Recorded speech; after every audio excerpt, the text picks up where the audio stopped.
नमस्कार मित्रांनो, मी प्राध्यापक डॉक्टर संतोष सूर्यवंशी तुमचं सर्वांचं परत एका नवीन व्हिडिओमध्ये मनापासून स्वागत करतो. मित्रांनो, आजचा व्हिडिओ जो आहे ना, तो खूप महत्त्वाचा आहे. मित्रांनो, रिलायन्स जिओचा आय-पी-ओ येतोय. मित्रांनो, तुम्हाला जर या आय-पी-ओला अप्लाय करायचं असेल, तर अप्लाय करण्यापूर्वी हे 10 पॉइंट बघितल्याशिवाय बिलकुल आय-पी-ओला अप्लाय करू नका. या संदर्भाचे हे खूप महत्त्वाचा व्हिडिओ आहे. मित्रांनो, रिलायन्स इंडस्ट्रीचे अध्यक्ष मुकेश अंबानी यांच्या $3 अब्ज जो आय-पी-ओ येतोय रिलायन्स जिओचा, या संदर्भाचा हा व्हिडिओ आहे. मित्रांनो, या आय-पी-ओचं स्ट्रक्चर काय आहे? तर हा आय-पी-ओ पूर्णपणे फ्रेश इश्यू असणार आहे.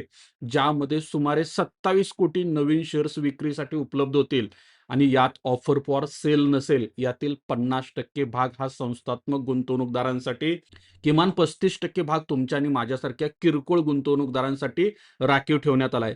मित्रांनो, हा भारतातला सर्वात मोठ्या आय-पी-ओ पैकी एक आय-पी-ओ असणार आहे.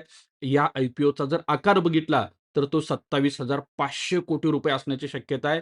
यामुळं Hyundai मोटार इंडियाला मागं टाकून हा भारतातला सर्वात मोठा आय-पी-ओ ठरू शकतो, असं सध्या न्यूजमध्ये सांगितलं जातंय. जरी याला 30,000 कोटीच्या संभाव्य एन-एस-सीच्या आय-पी-ओकडून देखील स्पर्धा मिळू शकते. बघा मित्रांनो, एन-एस-सीचा आय-पी-ओ येतोय, त्याचबरोबर रिलायन्स जिओचा आय-पी-ओ येतोय. मित्रांनो, हे दोन्हीच्या दोन्ही भारतातले खूप मोठे प्लेयर आहेत आणि हे आय-पी-ओ मार्केटमध्ये येत आहेत. याचा अर्थ क्लिअर आहे, मार्केटनं बॉटम बनवलं आहे. मार्केट आता याच्या खाली जाण्याचा चान्स खूप कमी आहे. कारण भविष्यामध्ये जर मार्केटसाठी अजून काही चॅलेंजेस ओपन असतील मोठे, तर हे दोघांनी आय-पी-ओ या टाईमाला आणला नसता, हे पहिल्यांदा लक्षात घ्या. पाठीमागच्या 4 ते 5 महिन्यापासून बिलकुल आय-पी-ओ आलेले नाहीत मोठे नावाजलेले. त्यामुळं हा जो टाईम सुरू झालाय ना आय-पी-ओचा, हा खूप इम्पॉर्टंट असणार आहे. त्यामुळे मला वाटतं, की मार्केटमध्ये आता खूप मोठी अपॉर्च्युनिटी जी आहे ती रिटेल इन्व्हेस्टरसाठी मिळणार आहे. त्यामुळे या आय-पी-ओवर तुम्हाला लक्ष ठेवणं गरजेचं आहे. मित्रांनो, या आय-पी-ओमधून रिलायन्स जिओला जो पैसा मिळणार आहे, त्याचं नेमकं काय करणार आहे? मित्रांनो, या आय-पी-ओमधून मिळणार आहे तब्बल 27,500 कोटी रुपये आणि यातला majority amount Reliance Jio Infocomm लिमिटेडवरील कर्ज मुदतीपूर्वी फेडण्यासाठी वापरलं जाईल आणि उर्वरित जी रक्कम आहे ती कॉर्पोरेट कामकाजासाठी वापरण्यात येणार आहे. त्याचबरोबर सध्या रिलायन्स जिओचे जे मेन शेअर होल्डर आहेत, ते कोण आहेत माहीत आहेत का? सध्या जिओमध्ये रिलायन्स इंडस्ट्रीचा सर्वात जास्त 66.43% हिस्सा आहे. याशिवाय मेटा, Facebook, Instagramची मूळ कंपनी जी आहे ना मेटा, यांच्याकडे देखील तब्बल 10% हिस्सा आहे आणि Googleकडे देखील 8% हिस्सेदारी आहे, हे पहिल्यांदा लक्षात घ्या. आणि उर्वरित हिस्सा जो आहे सौदी अरेबियामधील कंपनी असेल, KKR असेल, PIF आणि इतर जागतिक संस्थांकडे आहे. आता मित्रांनो, जिओचा मार्केट शेअर जर बघितला 31 मार्चच्या आकडेवारीनुसार वायरलेस ब्रॉडबँड क्षेत्रात जिओचा मार्केट शेअर तब्बल 49.95% आहे. त्याखालोखाल एअरटेल 35.13%, आयडिया वोडाफोन 12.65% आणि FY26 मध्ये जिओनं सुमारे 2.7 कोटी नवीन ॲक्टिव्ह युजर जोडले आहेत. रिलायन्सची जर बॅलन्स शीट बघितली तर FY26 मध्ये जिओ प्लॅटफॉर्मला तब्बल 30,064 कोटी रुपयांचा निव्वळ नफा झाला आहे, जो मागील वर्षाच्या तुलनेत 15% जास्त आहे. तसंच कंपनीचा महसूल देखील 1.47 लाख कोटीवर पोहोचला आहे. त्याचबरोबर मित्रांनो, या कंपनीचं डिव्हिडंड पॉलिसी काय असणार आहे?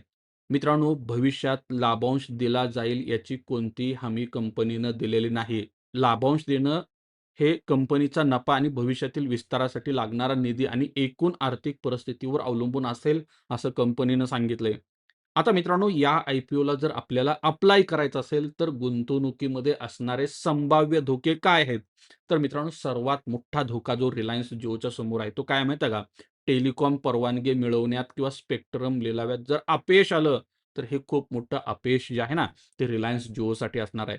त्याचबरोबर समजा नेटवर्कमध्ये बिघाड झाला, तर त्या कंडिशनला देखील या कंपनीला प्रॉब्लेम फेस करावा लागू शकतो. सर्वात महत्त्वाचं सायबर सिक्युरिटी.